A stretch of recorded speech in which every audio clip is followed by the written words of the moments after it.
In 2018, beneath the floorboards of Salem's oldest meeting house, a forgotten church record book was discovered.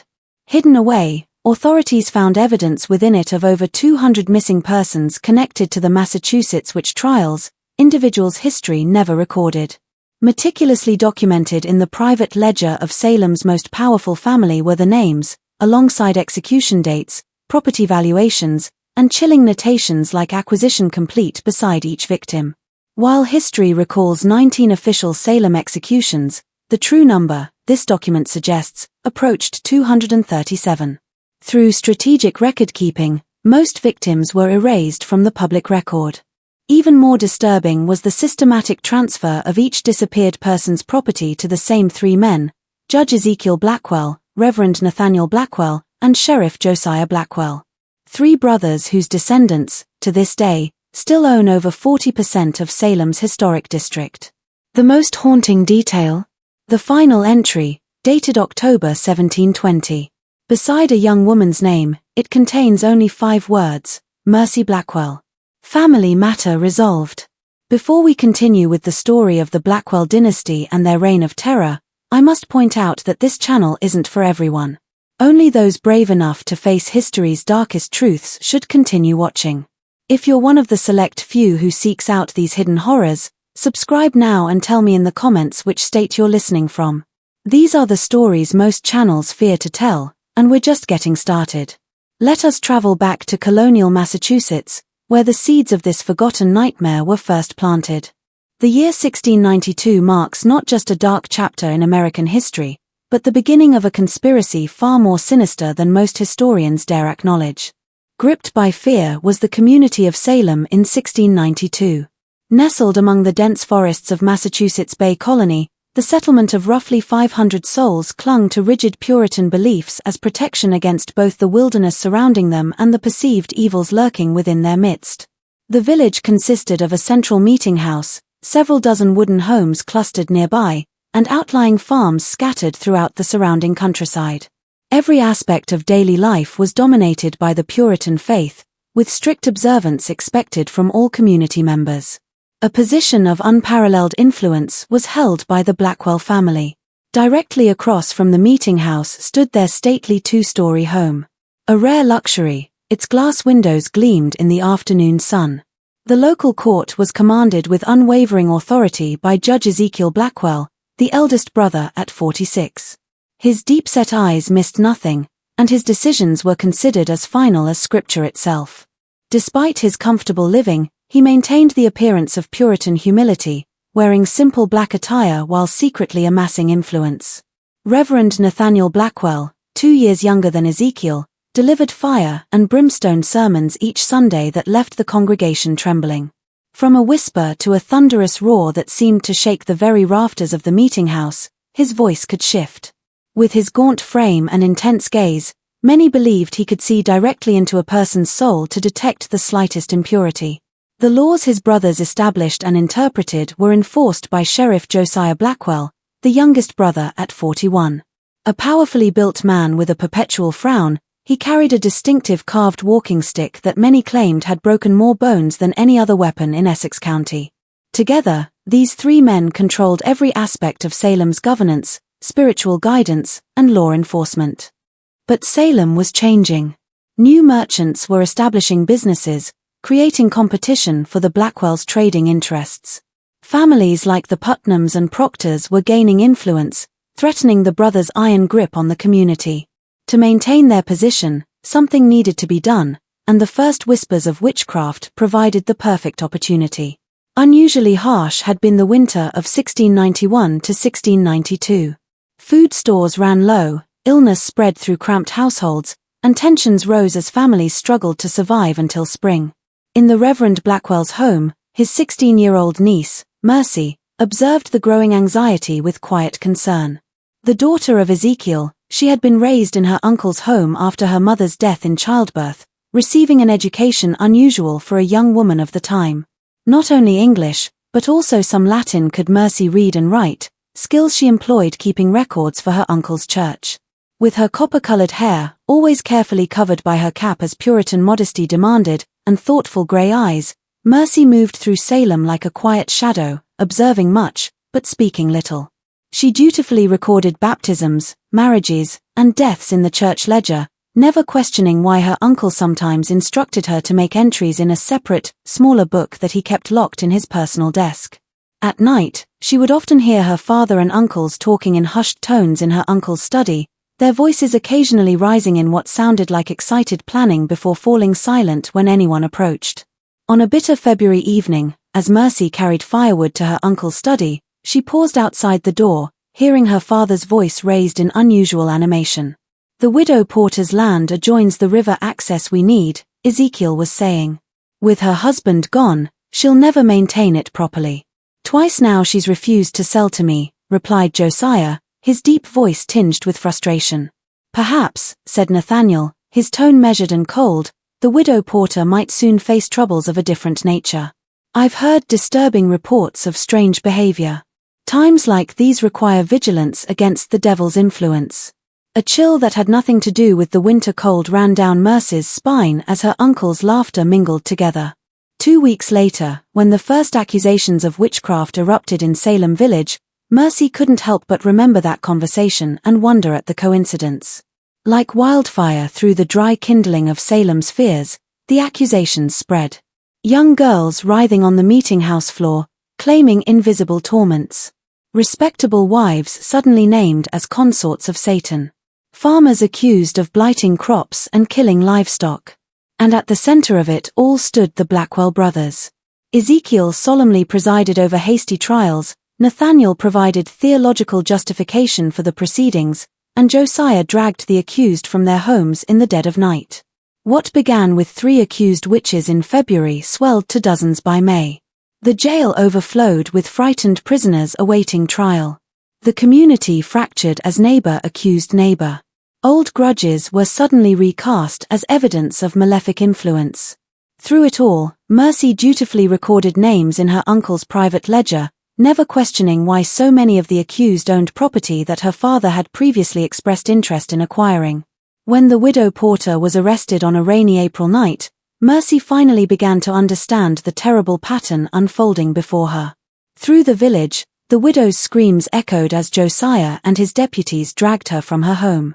The next morning, Mercy overheard her father and uncles discussing how her property would need to be managed during her imprisonment. Within a week, the widow's prime riverside land had been purchased by Ezekiel at a fraction of its value, ostensibly to pay for her care while imprisoned. As spring turned to summer, the executions began. The first to die was Bridget Bishop, hanged on June 10th at what would later be called Gallows Hill.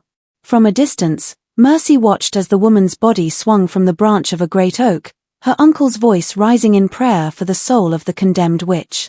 That night, unable to sleep, Mercy slipped into her uncle's study and with trembling hands opened the locked drawer using a key she had secretly copied weeks earlier.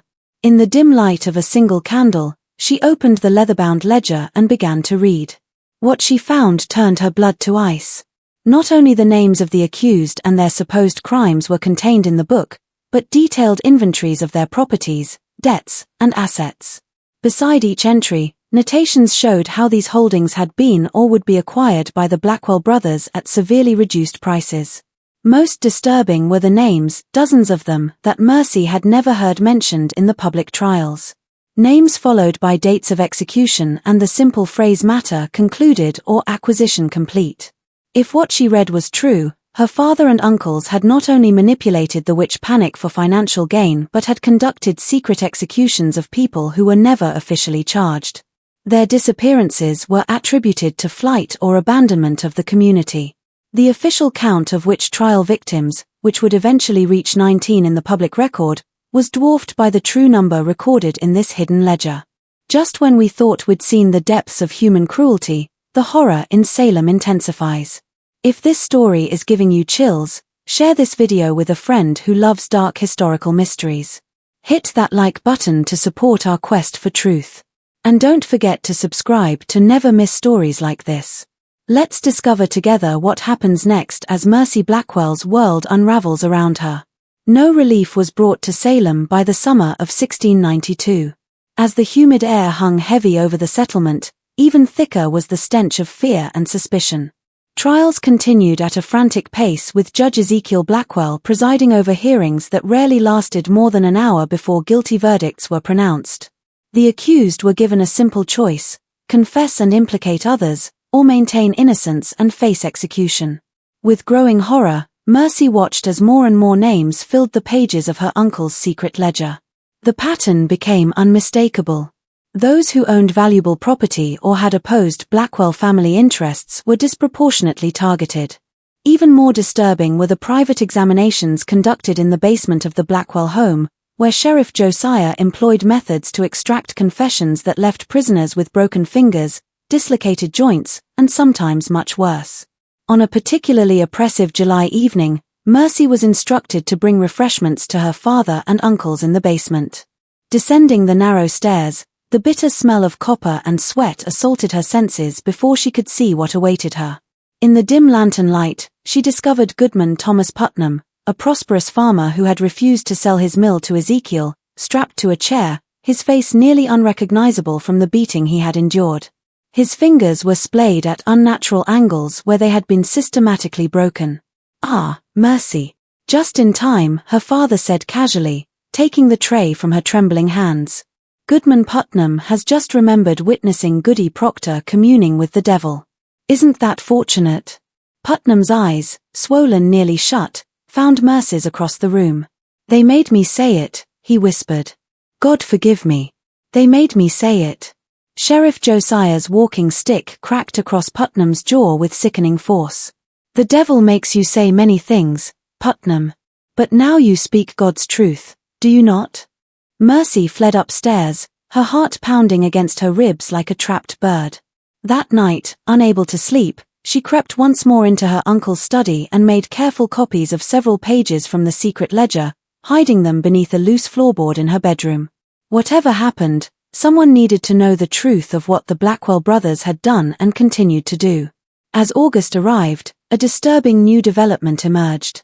Several accused witches had managed to escape from the Salem jail, reportedly fleeing into the wilderness rather than face trial.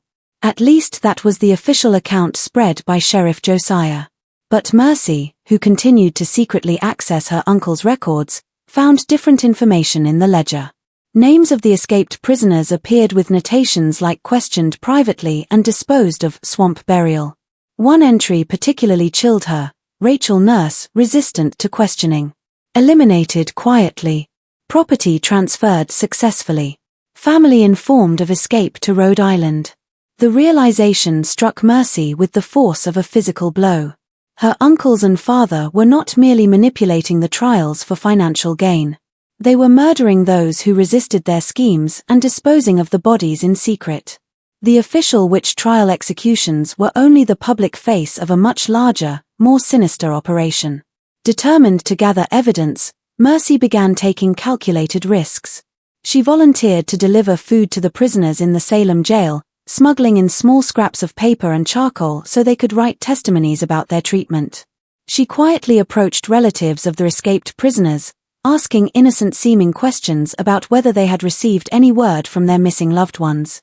Most tellingly, she began creating her own ledger, documenting the growing web of properties acquired by her family through the trials. By September, substantial holdings throughout Essex County had been accumulated by the Blackwell brothers. Judge Ezekiel now owned 3 mills, extensive farmland, and several commercial buildings in Salem town. Reverend Nathaniel had acquired 2 rival churches' properties and the land surrounding them. Sheriff Josiah controlled much of the riverside property, giving him effective command over shipping access. Their wealth had multiplied exponentially in just 7 months, but opposition was growing. Cotton Mather, an influential minister from Boston, had written expressing concerns about the evidence being accepted in the Salem trials. Several prominent citizens had begun to question the proceedings, particularly after respected community members like Rebecca Nurse and John Proctor were executed despite character testimonies in their favor. Sensing the changing tide, the Blackwell brothers accelerated their efforts. The secret ledger now included a list of priority acquisitions with names of property owners yet to be accused. Among them were some of the wealthiest and most influential families in the colony, families whose downfall would cement Blackwell control over the region for generations. On a rain-soaked evening in late September, as Mercy was adding to her collection of evidence, a floorboard creaked behind her. Turning with a start, she found her cousin William, Sheriff Josiah's son, standing in the doorway of her bedroom, his eyes fixed on the documents spread across her bed. "I knew someone was accessing Father's study," he said quietly. "I never imagined it would be you, Mercy." For a moment, neither spoke. Then William stepped forward, closing the door behind him. "They'll kill you if they discover this," he whispered, gesturing to her notes. Mercy straightened her back, preparing for the worst. "Will you tell them?" William hesitated, then shook his head slowly. "No. Because what they're doing is wrong. I've known it for months, but I was too afraid to speak." He sat heavily on the edge of her bed. "Last week, I followed my father and 2 of his deputies into the woods north of town. They were dragging something wrapped in canvas. I watched them." His voice broke. "I watched them bury Goodwife Foster in an unmarked grave. She didn't escape to Rhode Island, as they claimed." Mercy felt a surge of hope at finding an unexpected ally, but it was quickly tempered by fear. "We need proof that others will believe," she said. "My word against my father's, or yours against your father's, won't be enough." "There's a meeting tomorrow night," William said after a long pause.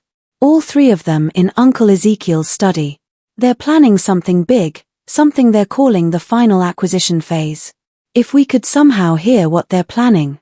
The following night, Mercy and William concealed themselves in the small storage space adjacent to Judge Ezekiel's study, a forgotten closet accessible through a narrow panel they had carefully loosened earlier that day.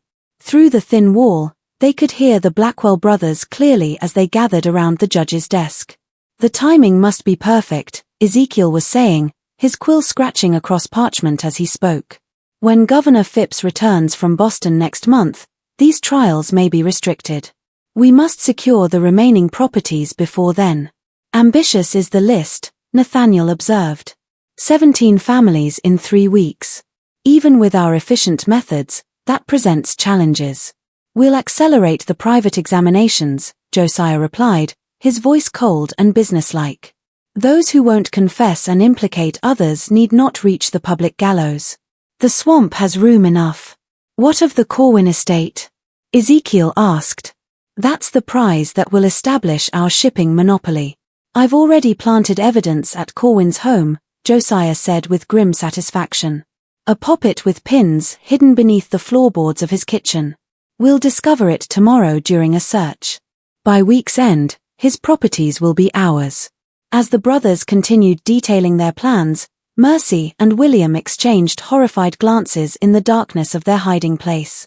The scale of the conspiracy was even greater than they had imagined, not isolated acquisitions, but a systematic plan to seize control of the entire region's commerce and governance. When the meeting concluded, the cousins slipped away to the safety of the stable, where the stamping of horses would mask their whispers. "We need to get this information to Governor Phipps directly," William insisted. "My father has men watching all the roads, but I know trails through the forest. I could reach Boston in 2 days if I leave tonight." Mercy shook her head. "They'd notice your absence immediately. I should go. They pay less attention to my comings and goings. It's too dangerous for you to travel alone." "More dangerous to remain," Mercy countered. "Tomorrow they plan to search the Corwin home for that planted evidence. What if they decide to search our rooms as well? They'd find everything." After heated debate, they reached a compromise. William would create a diversion the following evening, something that would draw attention to the North Road, while Mercy slipped away south toward Boston with their evidence. She would take her documentation, including copied pages from the secret ledger, directly to Governor Phipps.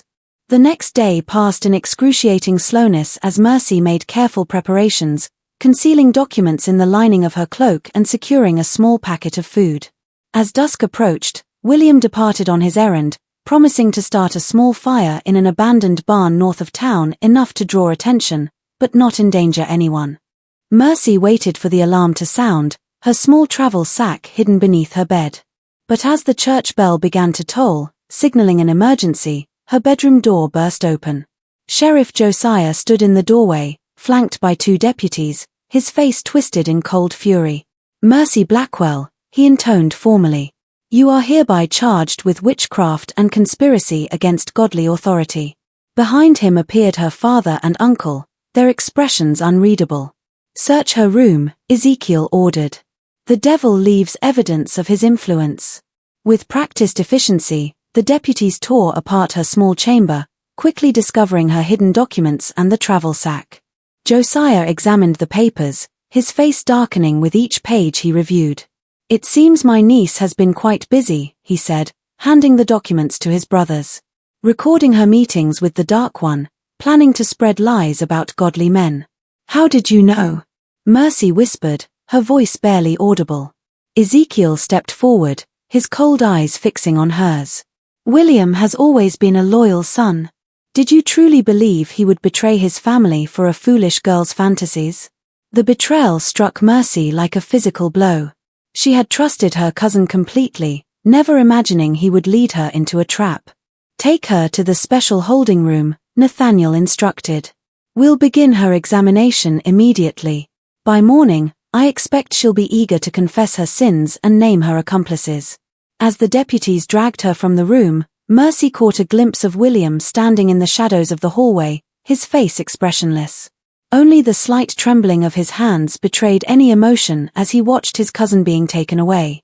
The special holding room was in fact the root cellar beneath the meeting house, a damp, windowless space where the Blackwells conducted their most private interrogations. As Mercy was roughly secured to a chair, she realized with growing horror that her fate would likely never be recorded in the official proceedings of the Salem trials. Like so many others, she would simply disappear, another victim of her family's ruthless ambition. Ezekiel entered alone, closing the heavy door behind him. In his hands, he carried the leather-bound ledger that had started Mercy's investigation. "I had such hopes for you," he said quietly, placing the book on a small table. "Intelligence and obedience, a rare combination. You could have been very useful to our family's future." "How many?" Mercy asked, finding her courage. "How many innocent people have you murdered for their property?" Ezekiel shrugged as if the question held little importance. "People die in times of crisis.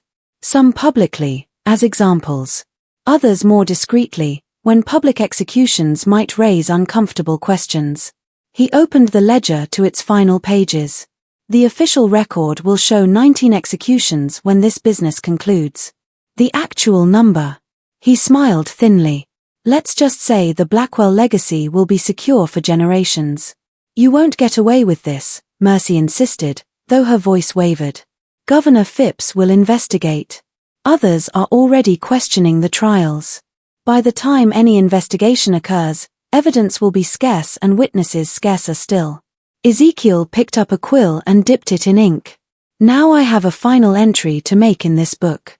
The question is, what shall I write beside your name, daughter?" The tension in that root cellar would mark the turning point in Salem's darkest chapter, though few would ever know the full truth of what transpired there. As the events in Salem reached their climax in October of 1692, a remarkable confluence of circumstances altered the course of history. Returning early from Boston, Governor William Phipps issued a proclamation forbidding further arrests based on spectral evidence. Though Mercy's whereabouts remained unrecorded in any official document from the period, a mysterious letter reached the governor's office just before his declaration, a letter containing detailed evidence of judicial misconduct and property seizures connected to the trials.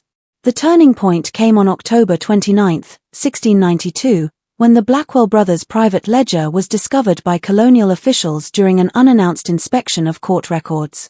The brothers disappeared that same night, along with several deputies loyal to Sheriff Josiah. Rumors spread that they had fled to Virginia or perhaps the Caribbean, taking substantial wealth with them. For decades, the full extent of the Blackwells' crimes remained hidden. Eager to move beyond the shame of the witch trials, the colony focused on the 19 official victims rather than investigating disappearances that might reveal a more extensive conspiracy. Families of the missing were left to wonder what had truly happened to their loved ones, many accepting the official explanation that their relatives had fled the colony in fear. It wasn't until 1720, nearly 30 years after the trials, that a startling discovery brought the Blackwell legacy back into focus. Workers renovating the old Salem meeting house uncovered a hidden chamber beneath the main floor. A room whose walls were scratched with dozens of names and dates. Forensic examination of the site revealed evidence of extensive bloodstains and multiple shallow graves nearby. Among the items recovered was a small journal, its pages water-damaged but still partially legible. The author, identified only as M.B., had documented the final days of her imprisonment and the unexpected turn of events that had allowed her to escape the fate planned for her. Though many pages were illegible, one passage stood out with chilling clarity. "When they came for me that final night, I believed death was certain. But as Uncle Josiah raised his knife, a commotion above stayed his hand. William appeared at the cellar door, not as betrayer, but as savior, having alerted the governor's men to our location.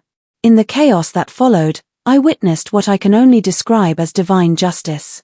My father and uncles, architects of so much suffering, fleeing like common criminals into the darkness. I know they will not stop. Wherever they have gone, their ambition and cruelty will continue. I make this record so that those who come after will know the truth of what happened in Salem. Not a supernatural panic, but a calculated scheme of murder and theft disguised as religious zeal. The official records show 19 victims.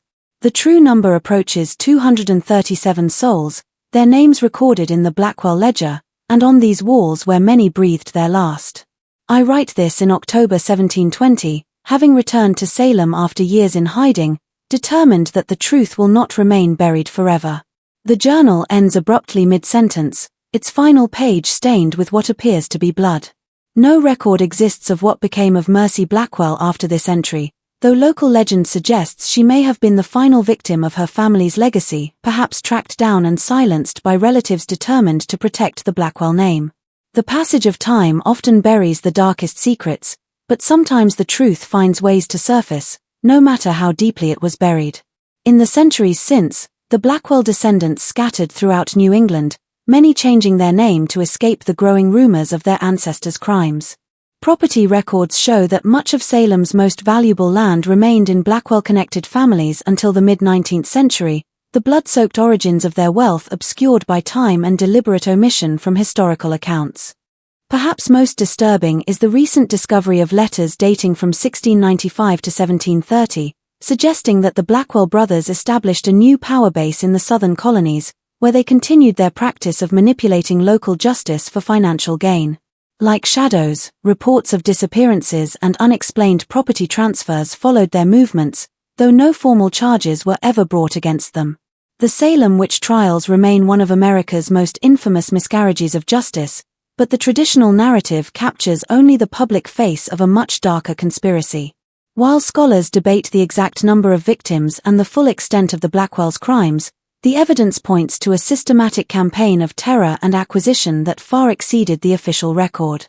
This mystery shows us how the most terrifying monsters in history are not supernatural beings, but humans driven by greed and the lust for power. What do you think of this story? Do you believe everything was revealed, or are there still Blackwell secrets waiting to be discovered? Leave your comment below.